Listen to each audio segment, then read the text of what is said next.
বরগুনায় গত ২৪ ঘন্টায় আরো নতুন ৭৩ জন রোগী শনাক্ত হয়েছে। এই নিয়ে এই জেলায় ডেঙ্গু রোগীর সংখ্যা দাঁড়িয়েছে ২,৪০২ জনে।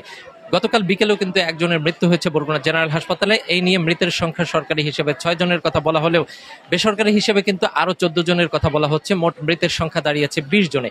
এখানে রোগীর চাপ বাড়ার কারণে কিন্তু চিকিৎসা সেবা অনেকটা ব্যাহত হচ্ছে। চিকিৎসকরা জানিয়েছে তারা হিমশিম খাচ্ছে তাদের চিকিৎসা সেবা দিতে। তাছাড়া এখানে আইসিইউ সহ বিভিন্ন ধরনের চিকিৎসা সাপোর্ট না দেওয়ার কারণে এদেরকে কিন্তু এখান থেকে বিভিন্ন জায়গায় রেফার করা হচ্ছে। তাছাড়া যারা এখানে ডেঙ্গু আক্রান্ত তাদের অধিকাংশই কিন্তু নিম্ন আয়ের মানুষ। এসব নিম্ন আয়ের মানুষগুলো কিন্তু অন্যত্র চিকিৎসা করাতে তারা খরচ বহন করতে পারছে না বলেও তাদের অনেক অভিযোগ রয়েছে।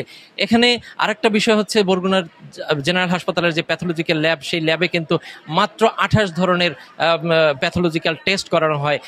এই টেস্টের মেশিনগুলো অত্যন্ত পুরাতন এবং এখানে যেসব মেশিন দিয়ে টেস্ট করানো হয় তার অধিকাংশই বিকল অবস্থায় থাকে।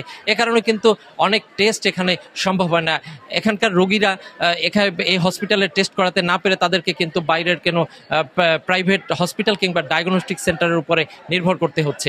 এই ছিল এখানকার সংবাদ। মুশফিক আরিফ, মাছরাঙা সংবাদ, বরগুনা।